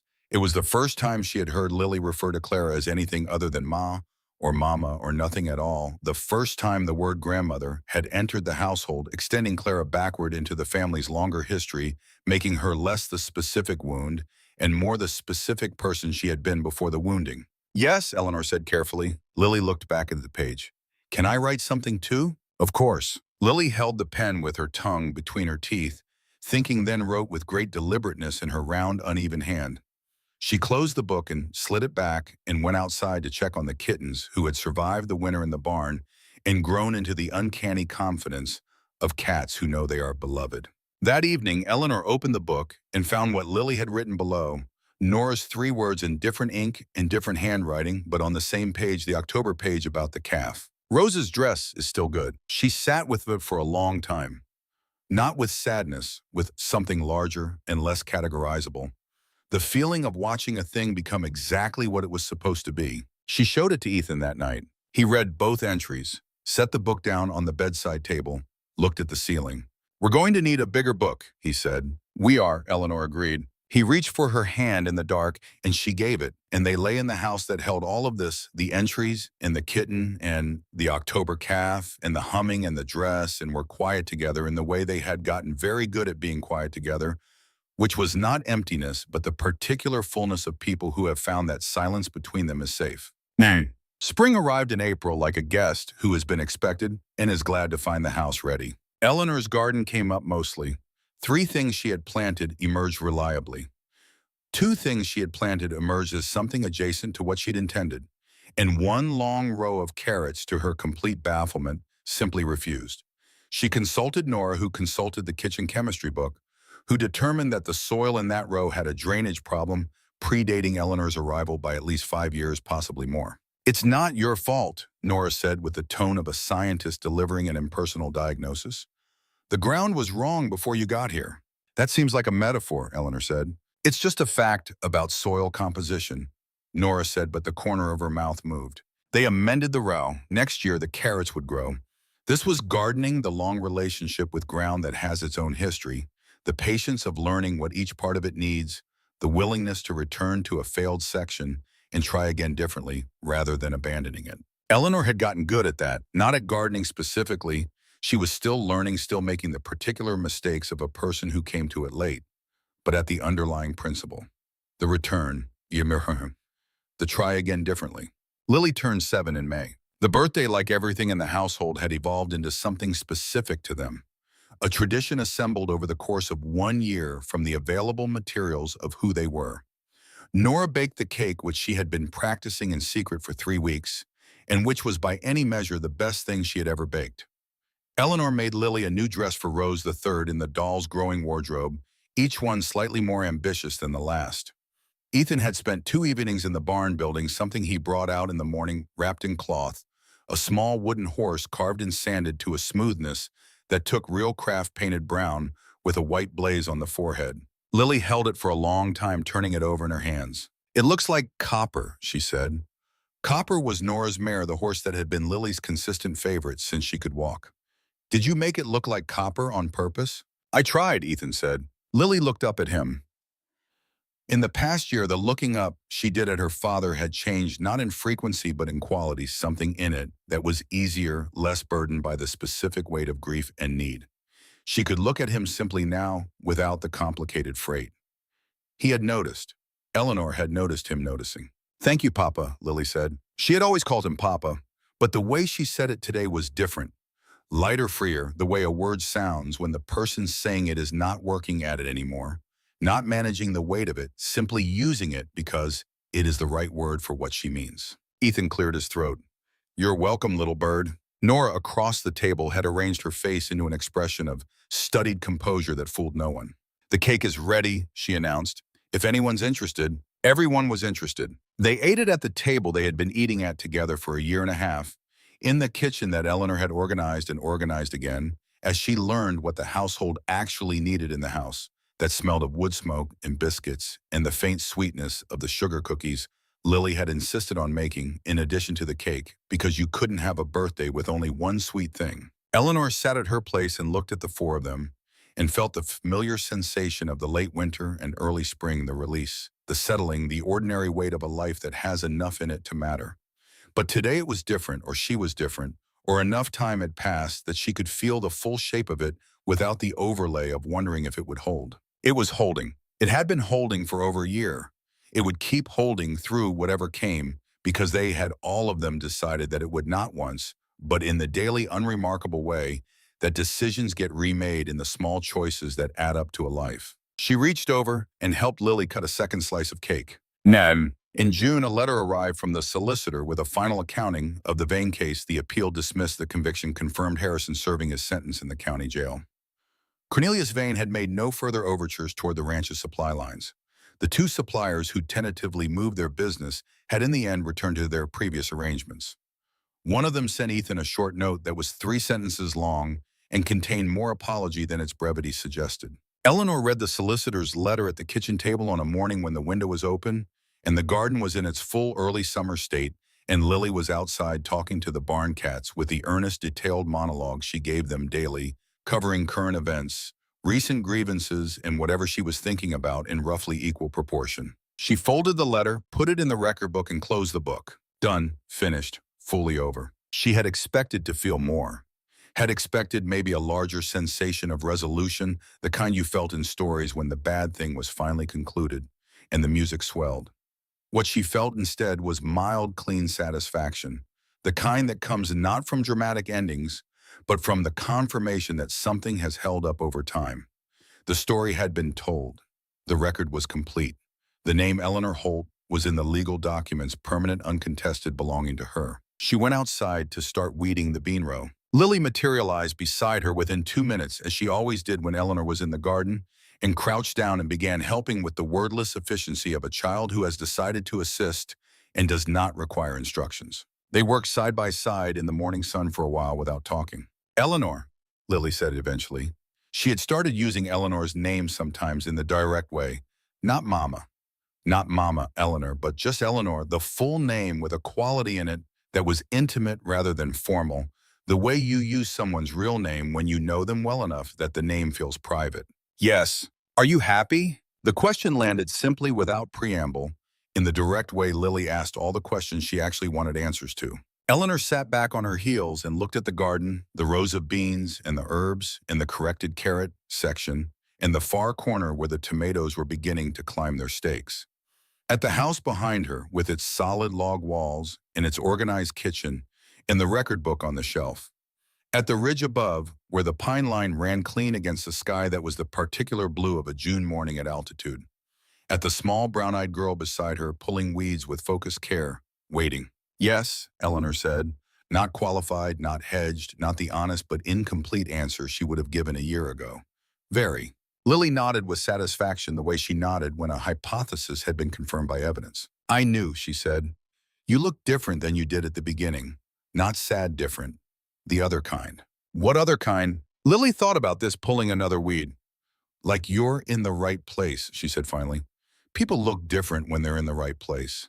Their face is more settled. Eleanor looked at her, at the certainty in the child's face, the unself-conscious accuracy of it. Where did you learn that? She asked. From watching, Lily said simply. It was, Eleanor thought, the most precise description she had ever heard of what she felt. Ethan. That summer, Ethan hired 2 additional hands. The expansion of the operation, the ranch had been positioned for the growth that the preceding years of careful management had made possible. He showed Eleanor the books in the way he showed her everything that mattered to the ranch's functioning, straightforwardly assuming she could understand it, not summarizing or simplifying. She had gotten better at the numbers over a year and a half of paying attention, better at reading the seasonal patterns, better at understanding which costs were fixed and which were variable, and what the margin looked like going into winter. She liked the numbers more than she expected to. She had always had a seamstress's precision, the exactness required for cutting fabric correctly, the specific spatial reasoning of pattern work, and it turned out this precision transferred to accounting with less friction than she'd anticipated. You should look at this section, Ethan said one evening, pushing the ledger toward her and pointing to the summer quarter's feed costs. She looked, read the column twice. That's wrong. I thought so too. Barker's charging you for the second-grade pellets at first-grade rates. Yes. Did he know? Ethan considered. I think his clerk didn't. I think Barker himself knew it would go through unchallenged. He paused. Usually would have.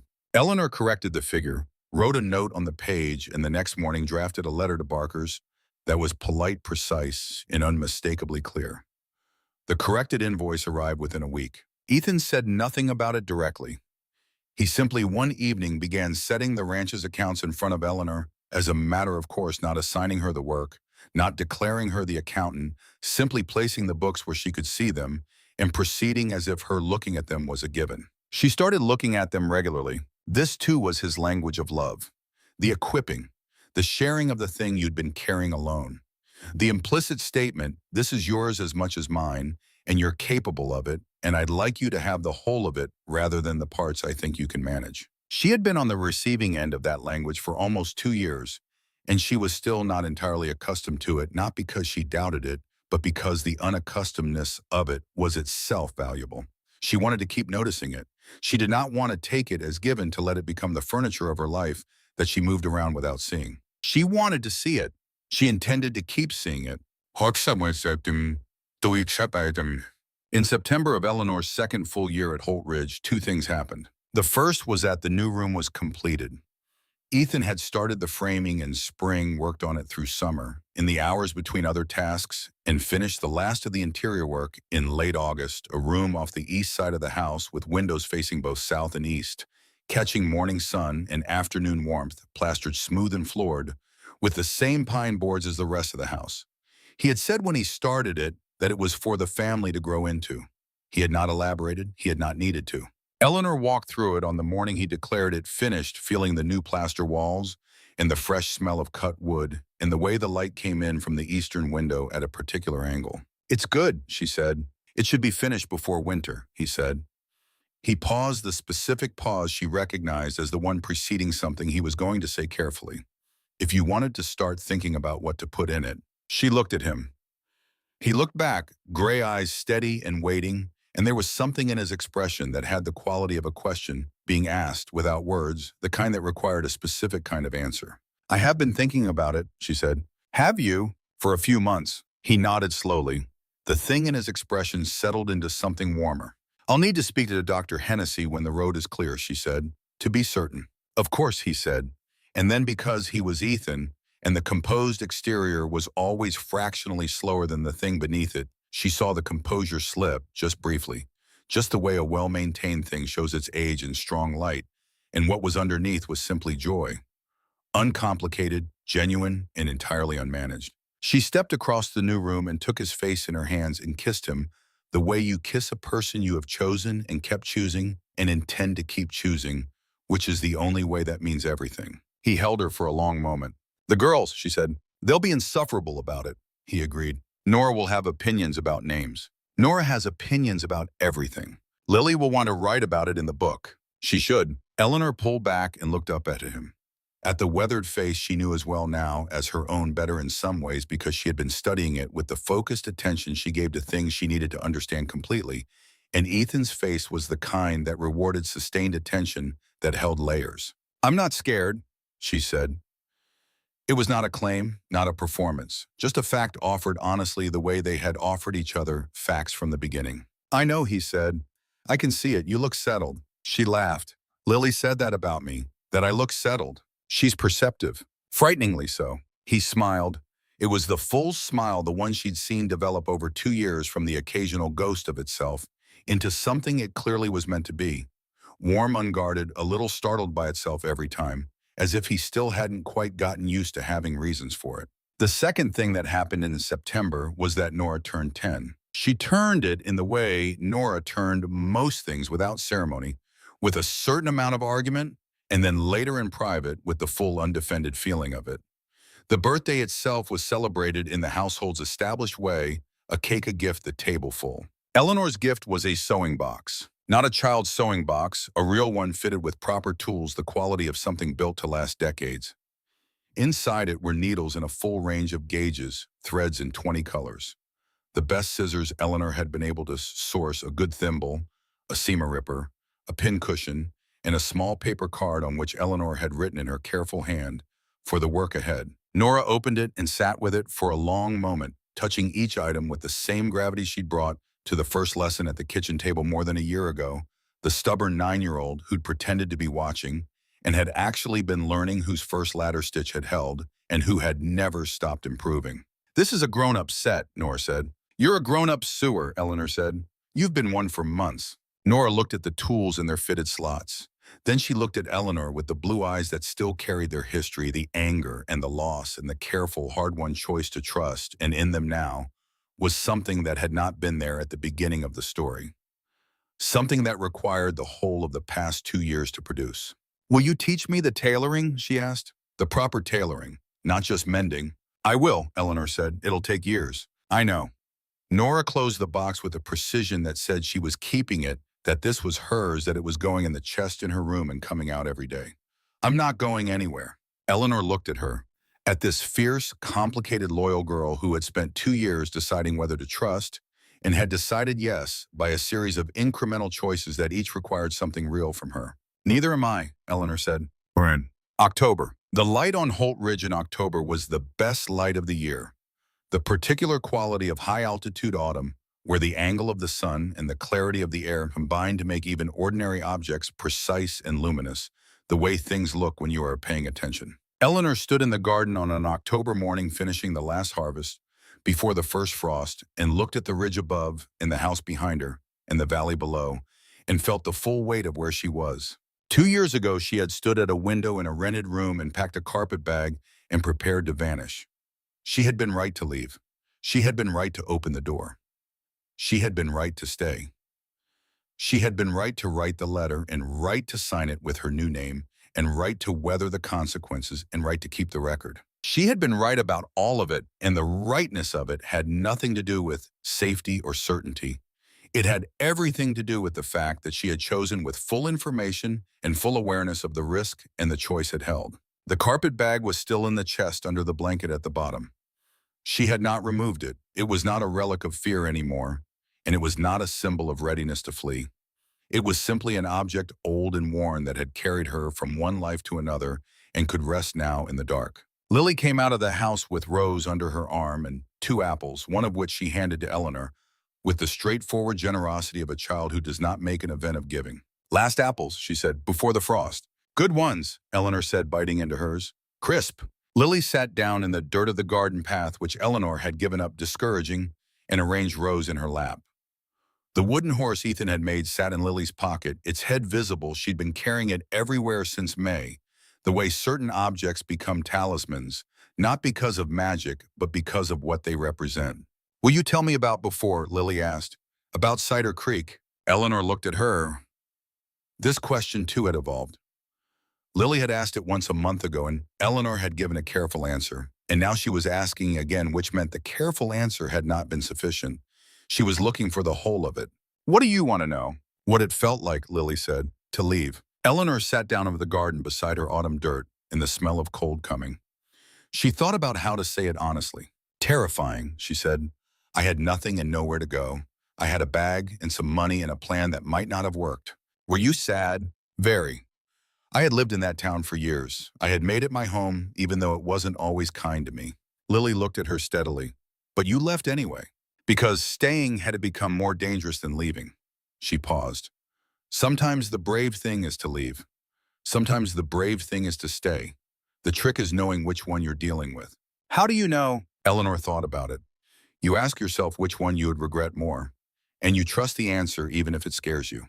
Lily nodded, absorbing this with the seriousness she brought to all information that seemed to her important. "I'm glad you left," she said, "and I'm glad you stayed." "So am I," Eleanor said. "Both things." Nora appeared in the doorway of the house, leaning on the frame, looking out at the two of them in the garden with the expression she'd developed over the past year, the one that was not quite affectionate and not quite exasperated, and was in fact both of those things layered together, which was more or less the expression of someone who has found family complicated and permanent and good.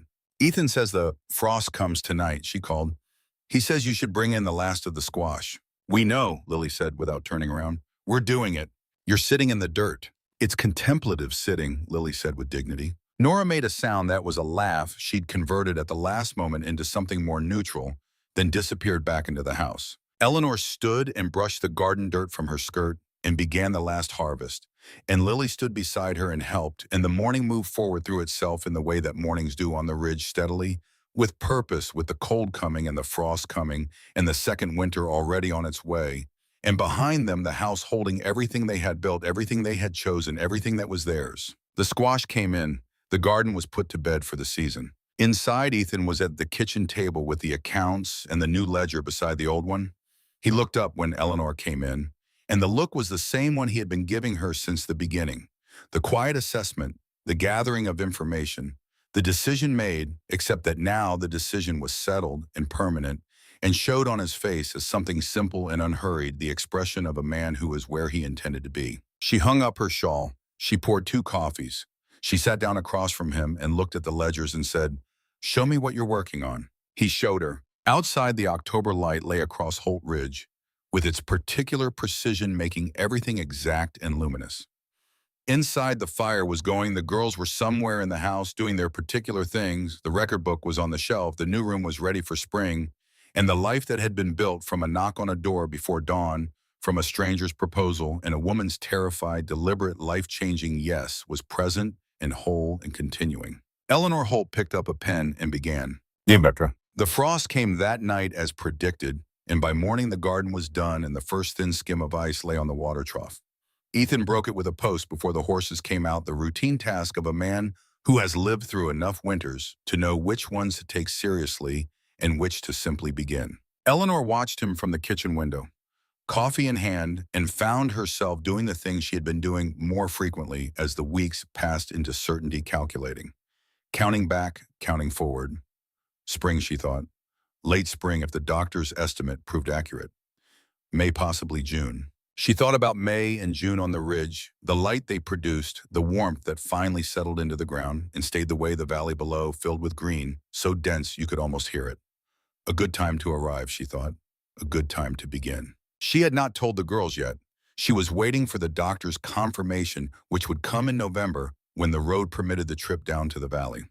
She was waiting to be certain before she made it real for them, not because she doubted, but because certainty was a gift you gave people before you let them start hoping. Though she suspected they might already suspect. Lily had been watching her with the specific attentiveness she applied to developments she had noticed, but not yet verified the naturalist stance of careful observation before announcement.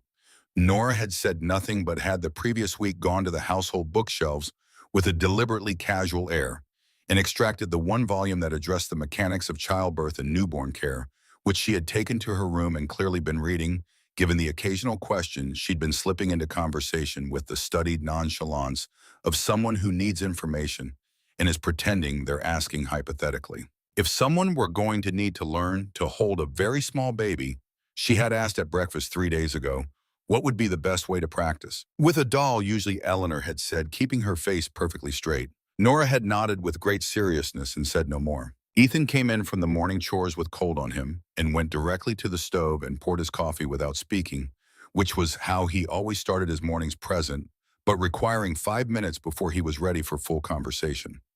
Eleanor had learned this and stopped expecting otherwise, and he had noticed that she'd stopped expecting it and had, in one of those small private moments that no one would have seen as significant from the outside, told her it was one of the things he was most grateful for. You let me be myself in the mornings, he'd said. Clara wanted to talk from the minute I came in. I spent years pretending to be a morning person. I know, Eleanor had said. I've watched you. What does it look like? Like a man who is very politely waiting for something to stop. He had laughed. The full one, the startled one. She had filed it with all the other things. Now she refilled his coffee without asking, the way she'd been refilling it for 2 years, and sat down across from him and opened the record book to the current page. She had been making notes on the fall harvest, what had done well, what hadn't, what she wanted to change in the spring planting. The carrot section had its own dedicated annotation, an ongoing documentation of her effort to understand what that particular strip of ground wanted. The east row, she said, showing him. I think it's the water table, not the drainage we corrected in spring, something deeper. Ethan studied the page. There's an old channel that ran through there before my grandfather diverted it. It might still be affecting the groundwater. Could we reroute it?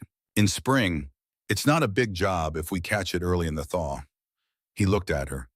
You're going to grow carrots in that row if it takes you a decade. I'm going to understand what it needs, Eleanor said. That's different from forcing it. He nodded. It is. She wrote the channel note on the page, the record expanding the household's long conversation with its own ground, continuing on paper. Outside, Lily called to the cats from the barn with the morning urgency of someone whose charges have not yet been accounted for. Nora's voice answered her from the direction of the corral.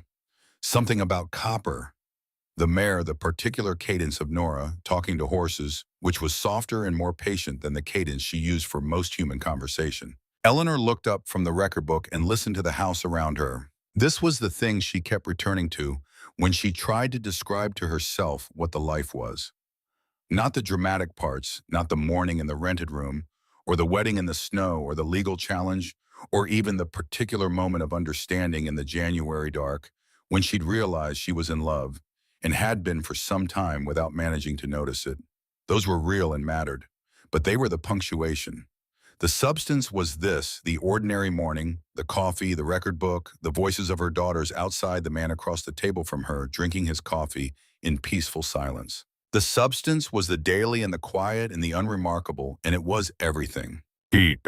November brought the trip to the valley and the doctor's confirmation, in a conversation that evening at the table that Eleanor would return to in memory more often than almost any other single thing. She told the girls at supper. Nora's face went through 5 expressions in rapid succession before arriving at the one that would stay a complicated mixture of fierce, protective joy and the careful adjustment of a person incorporating a large new thing into an already existing structure. She looked at Eleanor for a long moment. "May," she said finally. "I think May would be a good name if it's a girl." Eleanor looked at her. "Why May?" "Because it's a good month." Nora paused. "And because there was a girl in one of Ma's stories, a girl named May who was very capable." She said it with the careful directness she always used for things that had come from Clara, the things she was still learning how to bring out into the air without losing them. "I think it's a good name." Eleanor felt the weight of it, the complexity of this inheritance, a name from one family entering another, a daughter weaving the before and after together without being asked to simply because it was true, and she knew it was true, and she was not going to pretend it wasn't. "I'll remember that," Eleanor said. Lily, who had received the news with a stillness that lasted approximately 4 seconds, before transforming into the full radiance of a child who has received exactly what she wanted, said, "I already know what I'm going to teach them." "Them," Nora said. "We don't know if it's twins." "I'm assuming the best," Lily said serenely. "That's not. I'm going to teach them to read. And about the cats, and how to fold the napkins the good way. There's only one way to fold napkins. There are 4 ways. Eleanor knows 3, and I know the 4th, and I'm going to teach all 4. Ethan looked at Eleanor. Eleanor looked back at him. The composure was genuinely slipping. Now she could see the smile he was managing the effort of it, the way the effort was losing ground to what it was trying to contain. "All 4 ways," he said. "Apparently," Eleanor said. He reached across the table and took her hand, and they sat in the warm kitchen with their daughters arguing amiably about napkin technique and the fire going and the record book on the shelf and the new room ready and the winter coming and all of it belonging to them. Yeah. The baby arrived in May, a girl. They named her Frances after Eleanor's mother, who had died when Eleanor was 7 and who existed now primarily in a daguerreotype and a silver thimble and a set of kitchen techniques Eleanor could trace when she thought about it directly back to the woman she barely remembered. Frances Margaret Holt. Margaret was Clara's middle name. Nora had not asked for this. She had been too dignified to ask for it directly, but she had mentioned Clara's full name once carefully in a conversation about naming, and Eleanor had heard what she was not quite asking and had brought it to Ethan that night. He had been quiet for a long moment. "Then that's generous." "It's true," Eleanor had said. "She's part of who they are. She gets to be part of the name." So Frances Margaret. Nora held her the morning after she arrived, sitting in the rocking chair in the kitchen, the same rocking chair where Lily had once spent her silences, which had now been claimed by whoever needed it most on a given day, with the focused, careful posture of a person who has been preparing for something and is now receiving the real version of it. She held Frances for 20 minutes and said almost nothing, which for Nora was the equivalent of an extended speech. When she finally handed her back to Eleanor, she said, "She has Pa's eyes." She did, gray direct already. Lily, who had been standing 2 feet away for the entire 20 minutes in a state of barely contained excitement, took her turn next. She held Frances with the same focused attention she gave to all important things, and narrated to her in a quiet, steady voice the cats, the horses, the vegetable garden, the proper and improper ways to fold napkins, and Frances, who was 30 hours old, seemed to listen with the attentiveness of someone receiving important information. Ethan stood in the doorway and watched. Eleanor watched him, watching, and saw on his face the full weight of the past 3 years, the absence, the managing, the slow grinding work of keeping things together when he was running on empty, and the way it had been replaced not overnight and not easily, but completely and permanently by what was in this room right now. "Come here," she said. He came. He sat beside her, and she put Frances in his arms, and the expression that crossed his face was the same one she had seen glimpses of for over 2 years, the one that existed underneath the composed and practical face, the one she had been learning since January of the year she'd arrived. The one that was, when she named it honestly, simply love in its simplest form, without performance or complication. Love as the plain fact of what you feel for what matters to you. He held his daughter and did not say anything for a long time. Eleanor rested her head on his shoulder. Outside, through the open window, she could hear Nora teaching Lily something in the corral, the sound of hooves and the patient instruction of a girl who had become, without deciding, to the kind of person who passed on what she knew. She could hear the barn cats on the porch conducting their perpetual territorial negotiations. She could hear the wind in the pines above the ridge and the cattle in the south pasture, and the small ordinary sounds of a morning on a working ranch that was in every way that mattered alive. She closed her eyes for a moment and held all of it. 2 years and some months ago, a woman had stood in a rented room above a dress shop and packed a bag and prepared to run from the ruins of a life that had been dismantled by a man who could not tolerate being told no. That woman had been right to run. She had been right to open the door. She had been right to say the terrifying, necessary yes. And she had been right every morning since to remake that choice to show up and stay and build one ordinary day at a time until the building became something that held. She had not been rescued. She had not been saved. She had been offered a choice by a man who had understood that a choice was what she needed, and she had made it with her eyes open, and it had been the right one. The record book on the shelf held the evidence: the October calf, the humming off key, Rose's dress still good, the names Eleanor Holt, Ethan Holt, Nora Lily, Frances Margaret, the carrot rose slow patient reformation, the winter supplies and the summer hay and the apple harvest, and all the incremental documented proof that a life can be built from the available materials if you are willing to stay and try. Frances made a small sound against Ethan's shoulder. He looked down at her with his settled, gray-eyed steadiness and said very quietly, "Hello." Eleanor opened her eyes and watched her husband meet his daughter and felt the morning hold them all and understood that she was exactly, completely, permanently where she was supposed to be. Not because it had always been safe, not because it had been easy or certain or without cost, but because she had chosen it and kept choosing it, and the choosing had made it real. Outside, the Maylight lay across Holt Ridge the way it always did in early summer, generous and clear and unhurried, the kind of light that makes everything it touches exact. In the corral, Nora laughed at something Lily had said. In the kitchen, the fire was going. On the shelf, the record book waited for what came next. Eleanor Holt picked up a pen and began the next page.